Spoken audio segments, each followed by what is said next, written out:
so much for showing up for Bike Commuting 101. We are excited to have you. This is the first time we've done this as a webinar. So my name is Billy Deuce.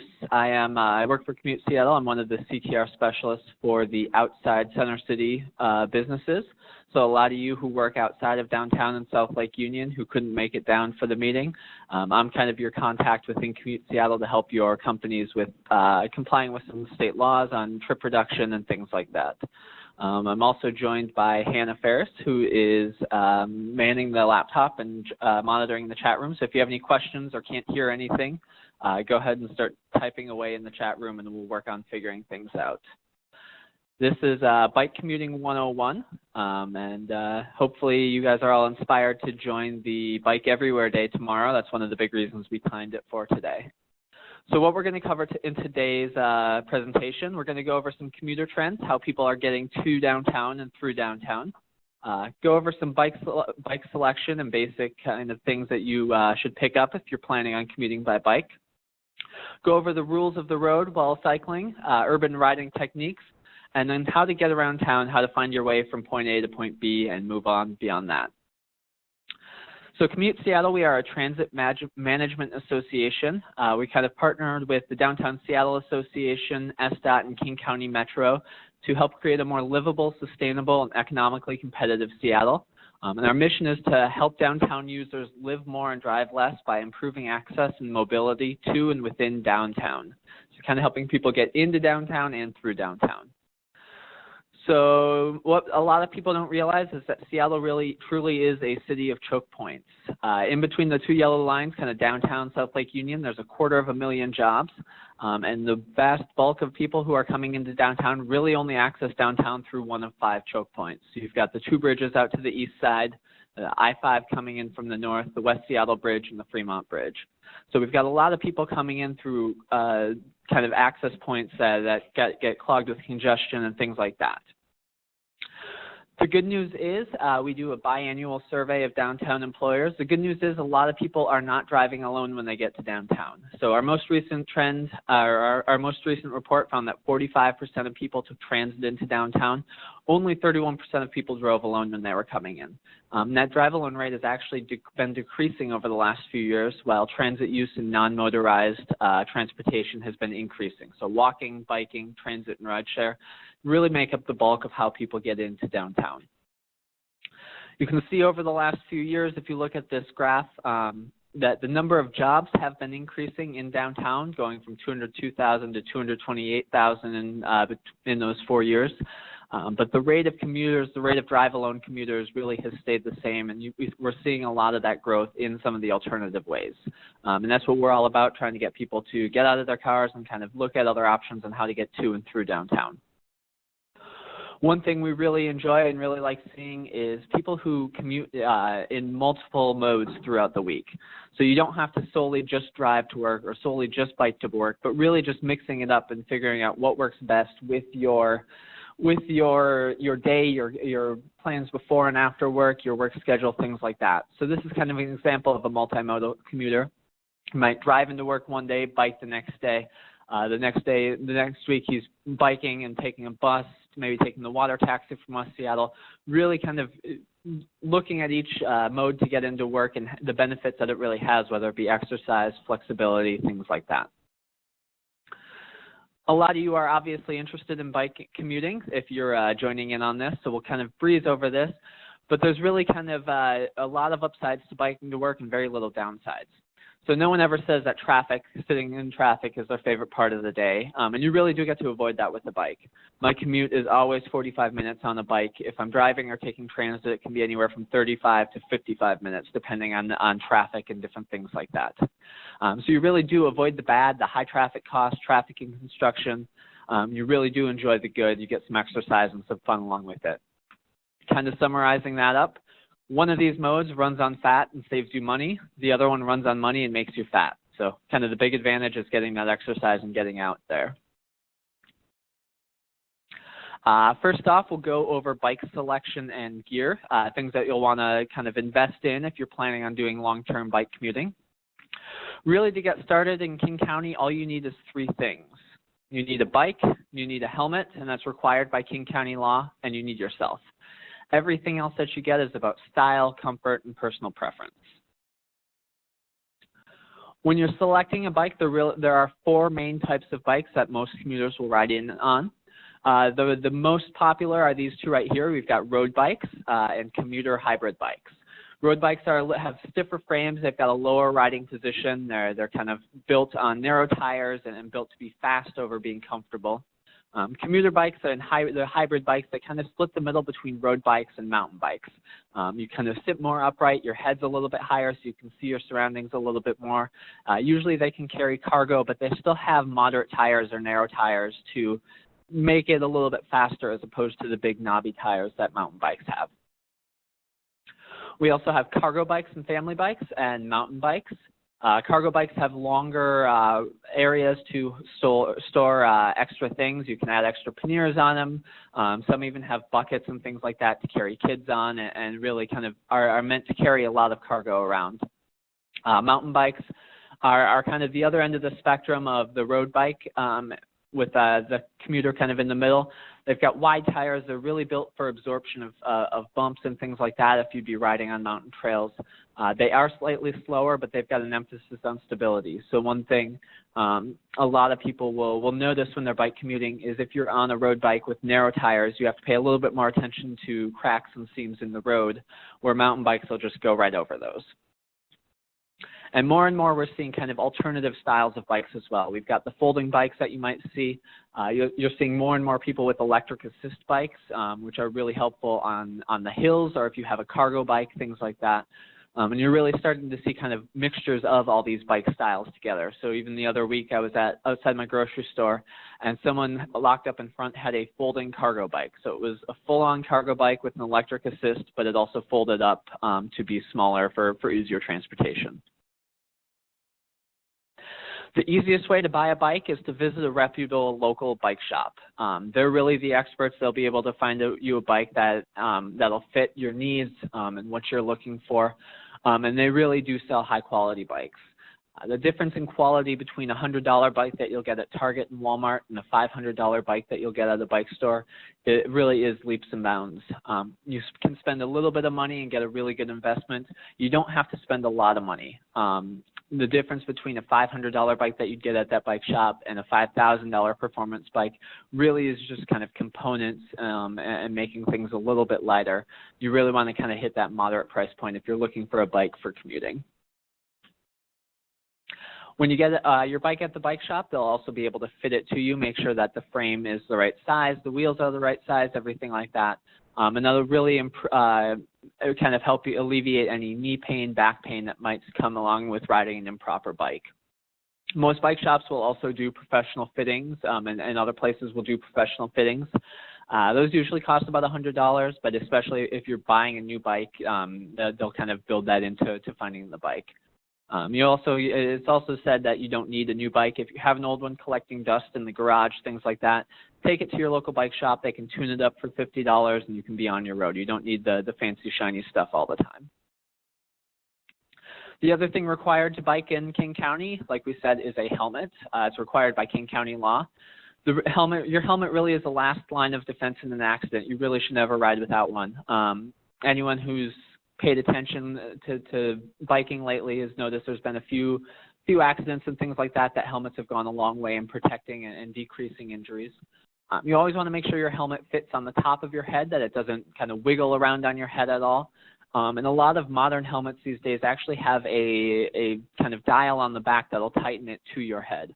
That's really the most important way to keep your helmet on your head, the chin strap. You want it to fit, but it really isn't going to keep the helmet on your head. It's the actual mechanism that tightens it to your head that'll protect your brain from injury and keep the helmet on your head in case of an accident. After you're invested in the bike, you're always going to want to protect it from theft. Investing in a good U-lock and cable system, like you see in the upper left, is the best way to kind of protect your bike from theft. And you can see on the upper right-hand corner the proper way to lock up a bike. So if you notice, the U-lock is through the bike rack itself, the frame, and one of the tires.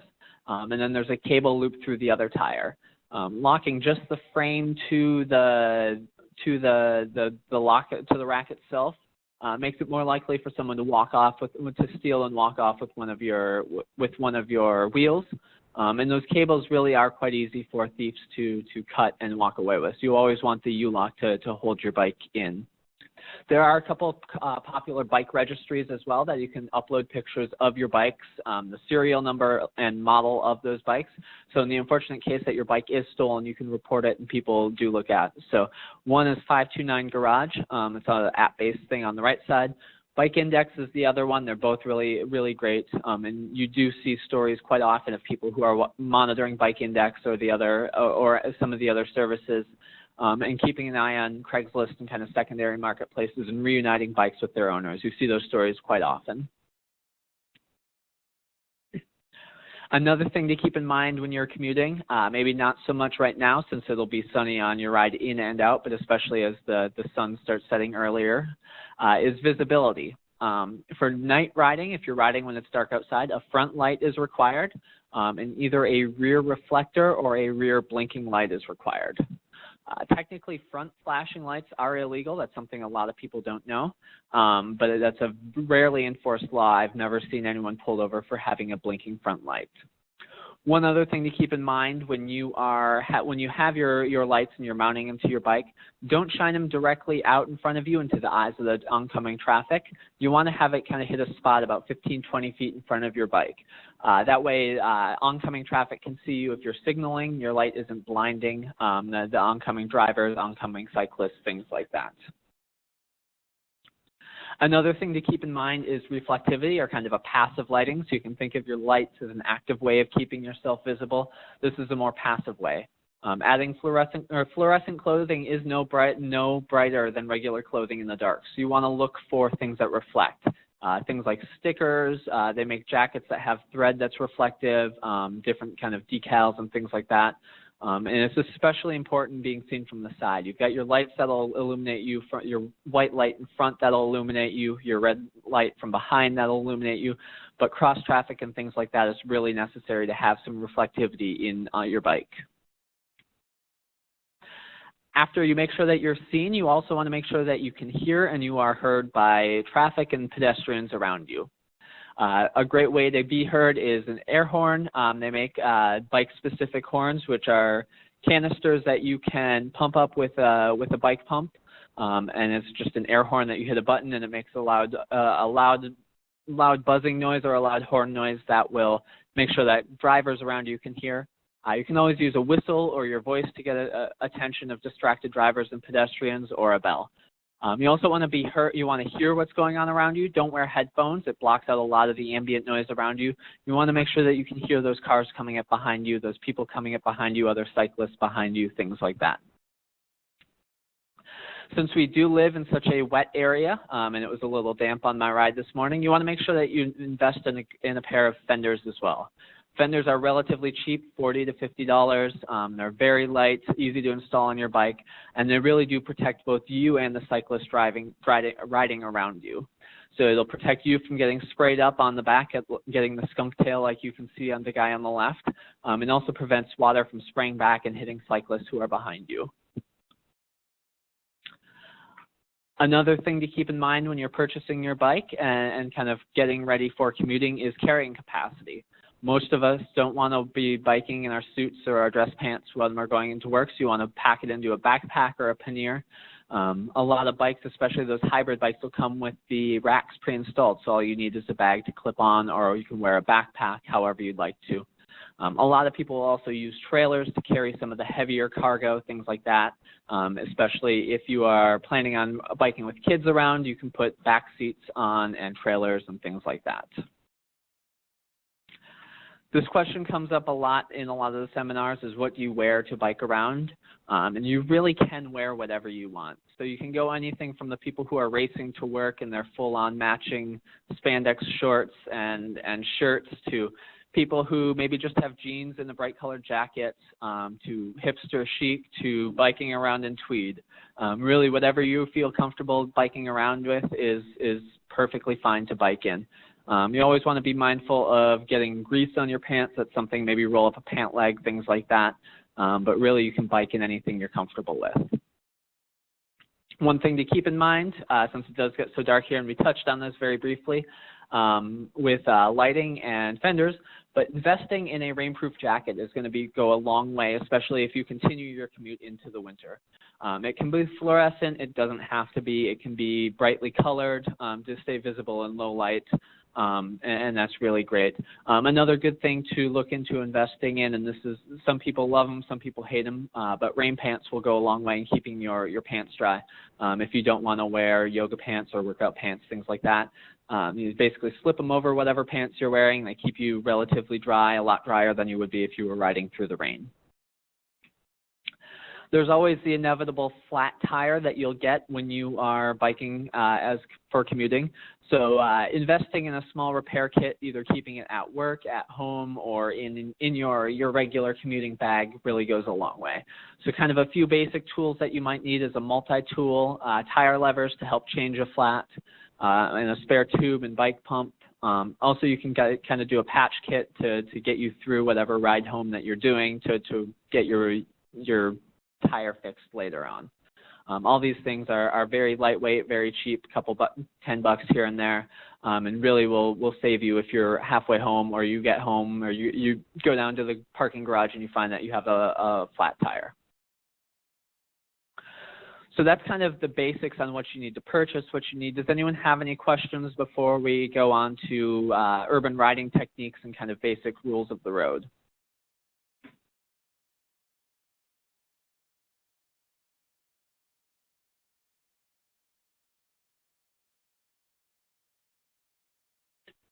Great. All right, moving on, basic urban riding techniques, basic rules of the road. Basic rule of the road is when you're on the street, act like a car. When you're on the sidewalk, act like a pedestrian. It is legal in Washington State to ride both in the car lane, in the driving road, as well as on the sidewalk. Kind of use the general rule of thumb of be courteous, cautious, and confident. Follow the golden rule. Bike like you want others to bike around you. That's kind of, those basic ground rules really go a long way in getting you safely to and from wherever you're going. Biking in the road, everyone on the road is entitled to the lane width they need. So you can can ride down the center of the lane if that's the safest way for you to get through a certain area. And you are allowed to take whatever space you need, but do keep in mind as well that you need to yield to the cars around you. So if you are trying to take if you are trying to switch lanes, you're trying to take a little bit more of the lane, check your blind spot, check behind you, make sure that you're yielding to oncoming traffic, and signal your intentions. We'll be going over signaling as well in a few slides, actually right here. So the basic signals, stick your left arm out to turn left. Turning right, you can stick your right arm out or do the bent up signal right there. And one that a lot of people don't use, slowing down and stopping, because bikes don't have taillights. It's always considerate and safe to signal to the drivers and cyclists behind you that you're slowing down, sticking your arm out with your hand down in a bent fashion like that. While you're riding down the road, make sure you're riding in the rightmost lane that serves your destination. Just like general driving, you want to keep the slower vehicles on the right, the faster vehicles on the left. In most situations, your bike is going to be the same speed or slower than most of the cars going past you, so stick to the right-hand side. There are a few obvious exceptions, left-handed protected bike lanes, going down one-lane streets, and then contraflow lanes, which are bike lanes intended to go the opposite direction of traffic. And you can see examples of these in the kind of pictures on the bottom. You've got the bike lane on the left, the one-way street in the middle, and then the contraflow lane on the right. You can see the bike is going the opposite direction of the car. Common road markings that you're going to see in Seattle, these are the three most common. On the left-hand side, those are called sharrows, the bike with the little arrow in front of it. What that means to you, to cyclists, is it usually means that that's kind of the most biked route through a certain area, as well as it's a good indication on where you should be in the lane. So you'll notice once you're biking downhill sections, the sharrows will be closer to the middle of the lane, kind of encouraging you to take the lane because you're going the same speed as traffic. Slower sections where maybe it's slightly uphill, things like that, the sharrows will be closer over to the right. In the middle, you can see green bike lanes and green markings. Those are kind of intended to signal to drivers to be aware of bicyclists and for cyclists to be aware of cross traffic. So you can see that's an example. That's the 2nd Avenue bike lane right there. You've got the green lines on the cross street. I believe that's Marion, kind of indicating to be aware of the other modes around you. Finally, there are places, Portland has a lot of these, Seattle has a few of them, bike boxes. That's an area for cyclists to kind of congregate, get in front of the cars so they can start off and get speed through the intersection before cars start passing them. If you see bike boxes like this, a lot of times in Seattle as well, they'll help indicate turning around streetcar tracks and light rail tracks. Those are unfortunately a little dangerous to cycle around because you can get your wheels stuck in them. So there are painted boxes on the streets to kind of help people cross perpendicular to those tracks to make sure that your wheel doesn't fall in, you don't end up falling off your bike. Multiple factors will kind of indicate or play a factor into where you should be in the lane. So the speed that you're riding around, road hazards, things like that, traffic patterns will all kind of impact whether or not you should be riding to the right hand of the lane or taking more of the center of the lane. The one thing that you want to do is ride in kind of a predictable and straight fashion. So if you're weaving in and out of parking lanes, there's a parking lane and a general use lane, it often is safer to take the lane or to stay in a straight line and not weave in and out of those missing parking spaces because drivers behind you may not see you. Drivers making left-hand turns, things like that, may not be able to predict where you are or where you'll be. Kind of riding in very smooth, predictable ways is the easiest way to stay safe while riding down a road. Rules of the road, this goes back to basic driver's ed, but you want to be extra cautious about this when you are on a bike because you don't have a two-ton vehicle around you. You always want to yield to cross traffic. If you're coming up on four-way stops or you're crossing a road, do a double check, make sure that there's no cross traffic. Often it's a good idea to yield even if you have the right-of-way. You always want to be cautious and make sure that you're not putting yourself in a dangerous situation. When you're changing lanes, you want to yield to traffic. You want to yield to the traffic in the other lane that you're trying to take, and always be clear in signaling that you're going to take the lane. You don't want to cut over unexpectedly. We know how distracted some drivers are looking at their phones, changing the radio, things like that. The 2 or 3 seconds that you cut over in the lane, they may not see you. They may end up running into you. So you always want to make sure that you're clearly signaling your intention. And we've got a graphic kind of indicating this, kind of the general rule of thumb for changing the lane. And this is kind of a general rule of thumb in all urban cycling. Be deliberate, be careful, and communicate. So if you look at the graphic on the right-hand side, it's kind of a 5-step process that they're indicating the cyclist who's in a right turn only lane that wants to continue going straight. So you scan behind you the lane that you're moving into, you signal and change your position in the lane, do a rescan to make sure that no cars have changed lanes. You always want to kind of be keeping an inventory of where cars are around you as you're cycling. But again, you always want to make sure that you're checking your blind spots, checking around you before you make any lane changes or position changes. Signal again and then take that lane that you have. So you want to make sure that you're clearly communicating to everyone around you. You're mindful and careful, deliberate about what's going on. If you come up on a situation where you want to make a left-hand turn, there really are a few different options. And actually, I do these for right-hand turns in a lot of situations. If we go back to the bike lanes on the left-hand side of the road, my commute, I take a few right-hand turns, and I actually do option B for both of these. So if you're making a turn where you're kind of crossing multiple lanes of traffic, usually a left-hand turn, the first way to do it is to act exactly like a car. Take that left-hand turn lane, signal your intention, and follow the rules just like you would be driving. Option B is what's called the Dutch left-hand turn.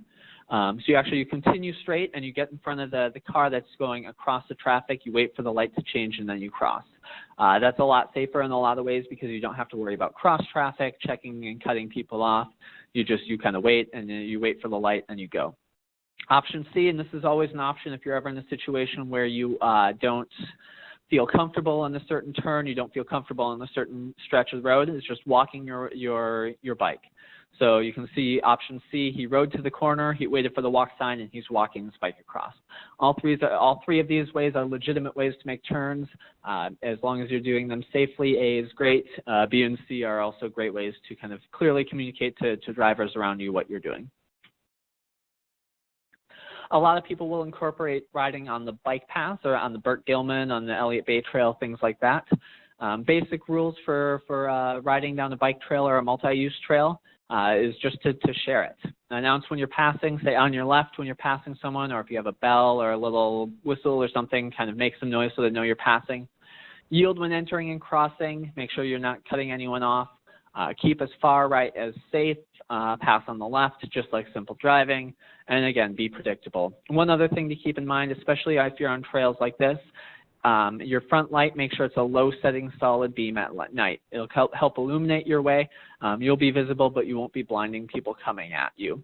Another reason to use a solid light instead of a blinking light in the front, besides blinking lights technically being illegal, is it's actually easier for drivers around you to judge your distance, judge how far away you are if you have a solid light. A few studies have shown that the blinking light make it very difficult for drivers to judge how far away you are, and they're more likely to cut out right in front of you. Rather than a solid light, they're able to judge your distance. Like I touched on before, there's no shame in walking a bike. There are certain parts of my commute where the hill is too steep, where I walk my bike up. Other parts where the road conditions may not be viable for people who aren't as confident to do that. Walking your bike is a perfectly good way, as well as riding your bike slowly down the sidewalk. Always make sure that you are kind of mindful of what's around you if you're riding on the sidewalk, especially when crossing streets, because drivers may not kind of pay attention to that. But walking your bike is always an option. The bottom line, be safe, be courteous, be predictable. I know I've said this a few times, but that's the easiest way to make sure that you are kind of safe while you're going around. Follow the golden rule. You want to do unto others as you want them to do unto you. Bike like you want other people to bike around you. Make sure you're obeying the law, that you're communicating clearly with people around you, and stay alert. One thing that you always want to keep in the back of your mind, if something went wrong quickly, could I react in time? So there's certain areas with light downhill. 2nd Avenue is an example of this, 12th Avenue going southbound. You can really get a good amount of speed, and there might be someone making a left-hand turn, a pedestrian stepping out in front of you. You really want to make sure that you are riding defensively and that you are able to react. Always have a plan B in mind. You come down to the bike garage, the bike cage where your bike is locked up and you realize you have a flat. You want to keep a plan B. So a couple plan Bs, having an ORCA card, you can load your bike onto any of the transit systems in the area. Light rail, you can hook them vertically in the car, or in the light rail train. All the buses have a rack on the front, which is as simple as squeezing a few buttons, pulling a few levers, and you can get the bike on there. The sounder train, van pools, the ferries all have ways to load your bikes on. You can also use services like Uber or Lyft. Uber Pedal is in Seattle. I believe it's about a $5 extra charge, and they have Uber cars driving around with bike racks. Worst case scenario, you can order an Uber SUV, call the driver, text the driver right away, see if they're willing to load the bike on, and they can get you to where you're going. These are some examples I touched on already of combining bike and transit. You can see the bike on the front of the bus, hooked on the light rail car, on the water taxi, the ferry, the sounder train, and the van pool. Finally, depending on where you work, where you live, Pronto can be a great plan B. They sell 24-hour passes, day passes, and annual passes. Pronto is the bike share system in Seattle. There's 50 stations in the U District, downtown Capitol Hill, 500 bikes, and it's simple as picking up a bike at one station, riding it to where you want, dropping it off at another station. I use this quite often running errands around town. I'll be using this in a few days to go pick up my bike that's in the shop. I'll just take the Pronto to the bike shop, pick up my bike, and bike home. So that was a lot of information on basic techniques. I will kind of open things up just to see if anyone has a question. Go ahead and type it in the chat room if you have any.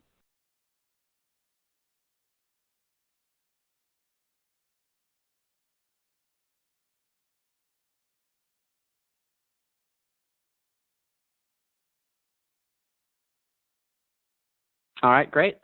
Next up is advanced riding techniques. So you've got the basics down, you know the rules of the road, be confident, be courteous, follow the law, ride predictably, everything like that. These are some more advanced techniques to riding and getting around.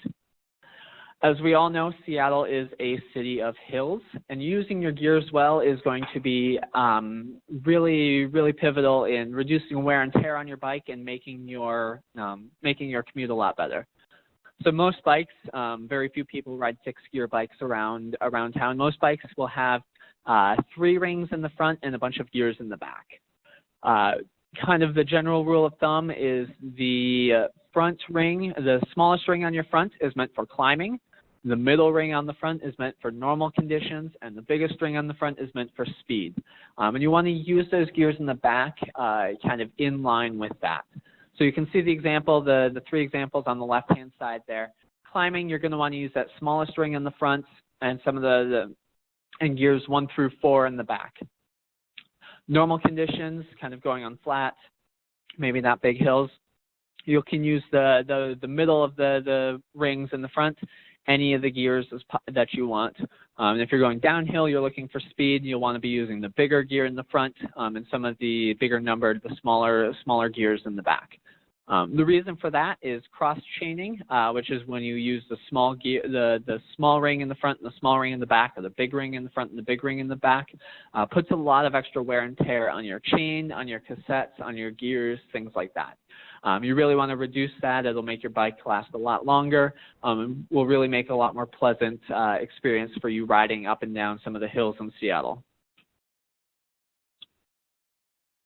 You always want to take care when you are turning and braking and going around town.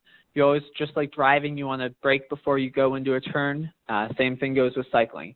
You want to hit the brakes before you go into a turn to make sure that you're avoiding skidding, your tires aren't skidding, anything like that. If you do need to brake while you're in the middle of a turn, please make sure that you use the rear brake. It's tempting to use the front one because there's a lot more stopping force in your front wheel. But if you do end up blocking a tire or sliding a tire out, it's a lot easier to control your back wheel locking up and sliding out than your front wheel locking up and either sliding or you going over the handlebars. Another thing to keep in mind when you're going around turns, especially if you have speed, is to keep the outside pedal down and the inside pedal up. This helps in 2 ways. It helps keep your center of gravity over your bike as you're going around a corner, as well as helps prevent your pedal from clipping the ground, kind of taking the wheels off and you losing control of your car. Obviously, wet weather riding is something that is necessary to do in Seattle. Even today, it was a little wet on my ride in. You'll always want to ride a little bit more cautiously, a little bit slower, and a little bit more predictably when you're riding in wet weather. Braking distance for normal brakes is actually twice as long under wet conditions than they are dry conditions. And that goes on top of reduced visibility from you seeing through either rain on your glasses or squinting your eyes, slick conditions, sometimes icy conditions, things like that. Something that's even slicker than ice a lot of times is in the fall you'll hit a pile of leaves that are wet. You hit that and you can lose control of your bike. So that's kind of something to always keep in mind is debris that's in front of you and things like that.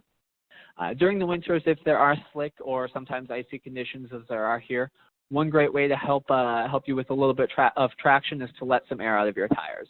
You're not going to be as fast because of this, but you don't want to be riding as fast with the wet weather. And it really does help give you some protection, some extra traction in wet conditions.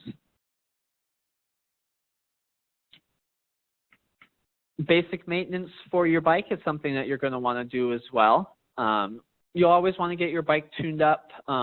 You can do it yourself if you're mechanically inclined. I'm not, and so I drop off my bike once or twice a year at the local bike shop and have them do a maintenance. You can do basic maintenance stuff at home as well in between those tune-ups. After a wet ride, make sure that you wipe down your chain, relube your chain, kind of wipe off any extra water so it doesn't get into the moving mechanisms of your bike. They also sell specific wet weather chain lube for the winters. That really goes a long way in kind of protecting your bike, making sure that there's no rust on your chain, wear and tear on your bike, things like that. You always want to remove dirt, mud, and grit from your brakes as well. It helps kind of extend the life of your brakes if you have disc brakes, your brake pads and discs themselves, and also prevents grooves from forming in your rim and reducing your stopping power on the regular caliper rim brakes. Preventative maintenance is something that you can do in between your tune-ups as well. And one thing to keep in mind is the kind of moniker ABC Quick Check. So A, you want to check the air, make sure your tires are inflated, make sure your tire tread looks fine, make sure there's no unnecessary wear and tear. B is for brakes, make sure your brake pads, those little rubber grips, have at least 1/4 of an inch of pad left. Make sure they're not rubbing on your tire or anything like that. If you have disc brakes, make sure they're not rubbing, making any noises. Don't touch your brakes if you have disc brakes with your hands, because that will cause some extra stuff, but you can wipe it off with a cloth and some things like that. C is for cranks, chains, and cassettes. That's kind of the moving parts that get your bike going. Make sure there's no loose bolts, there's no rust, there's no wear and tear. You really want to make sure that things are kind of clear of debris and things like that. Quick is for the quick releases on your tires. Make sure they're tight. Make sure they're engaged at 90 degrees and that your tires are securely kind of fastened to your bike. And do a quick check over, make sure there's no other loose parts, kind of parts that might get caught in spokes, tires, things like that. And pay attention to your bike during the first mile or two of your ride, just to make sure there's nothing off about the ride. Any questions on kind of maintenance and advanced techniques?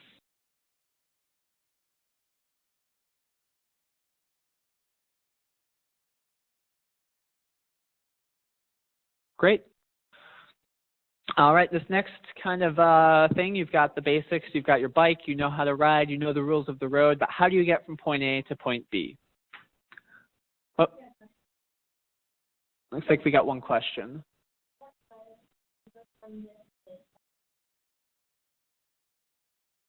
The cassette? Oh, you can, so I'll stand back. The question was, what was go from this to this? That's the cassette of your bike. That's kind of the arm that will adjust your chain tightness as you're shifting gears and things like that.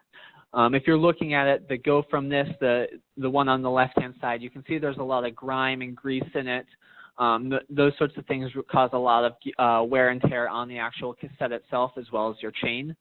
You can see on the other side to this how it's not greasy, it's not grimy, it's a very clean, smooth looking setup that decreases the amount of wear and tear, also decreases the amount of grease chain or kind of chain grease that you'll get on your pants and your shoes and things like that. So you want to be mindful and kind of make sure that your gears and your cassettes and your chains are all clean.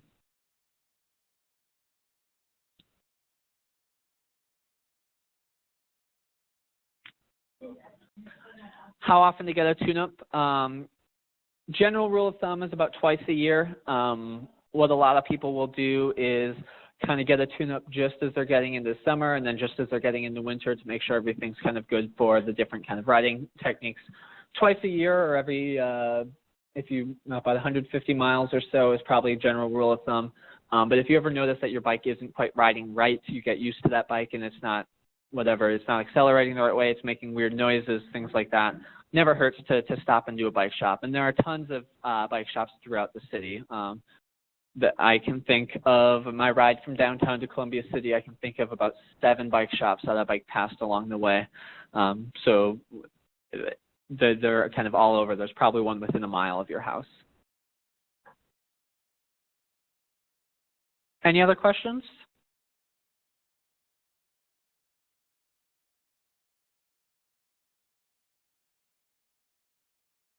Great.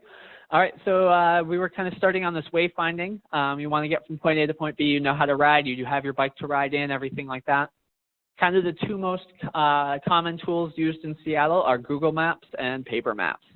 So the City of Seattle does have a map that they print out. We have a bunch of them here in the Commute Seattle offices. My email will be kind of later on in the presentation. If you want one of those, let me know and I can get one in your hands.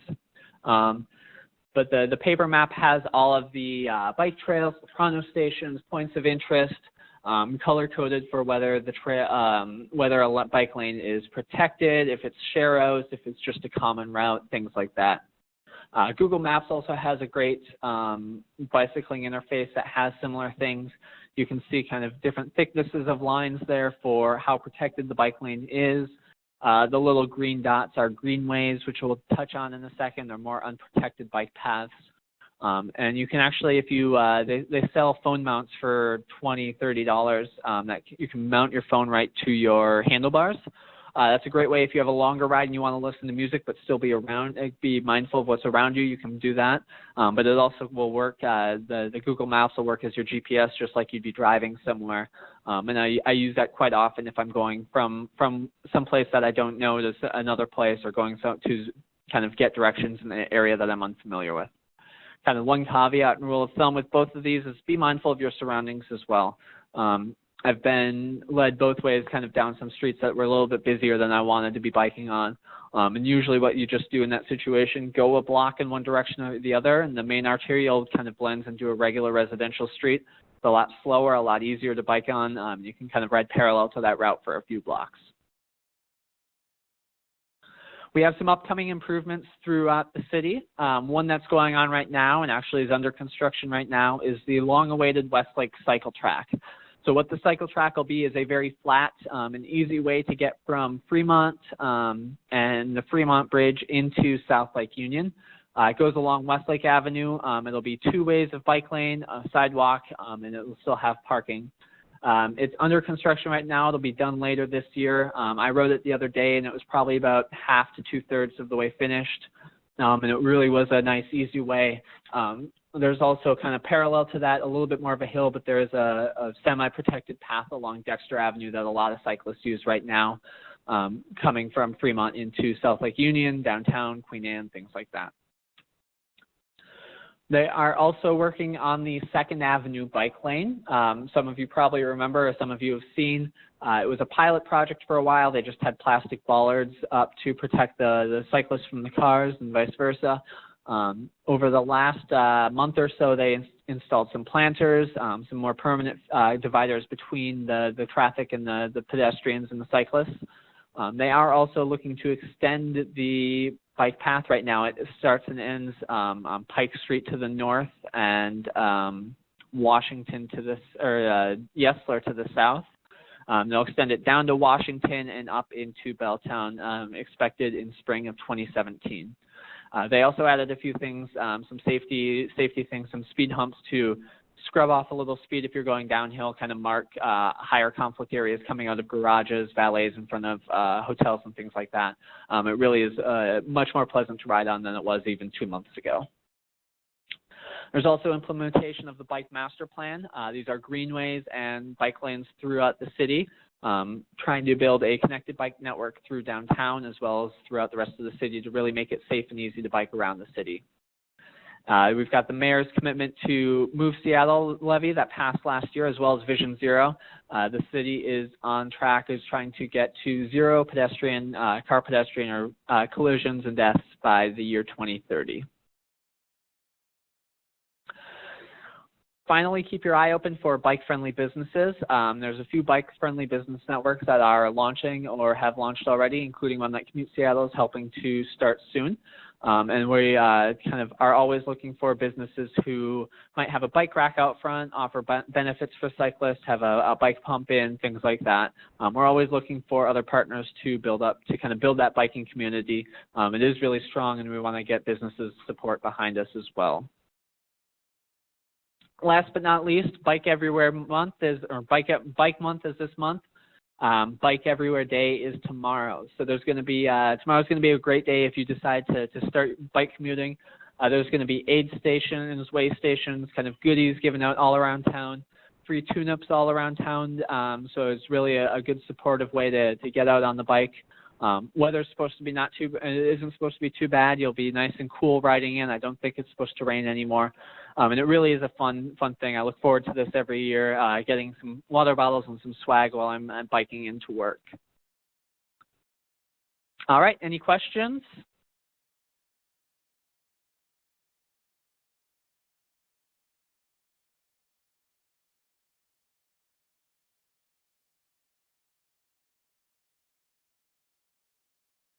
Great. Well, thank you guys so much for joining in on the webinar. I'm glad I could get you guys on your lunch. If you do have any questions, you want to reach out, you can see my contact information here. I'll also be hanging around in the chat till everyone clears out. I'll also be sending a survey out by email after this. I'd love to get some feedback and things like that, kind of learn what I can do a little bit better. But thank you guys for coming, and happy biking.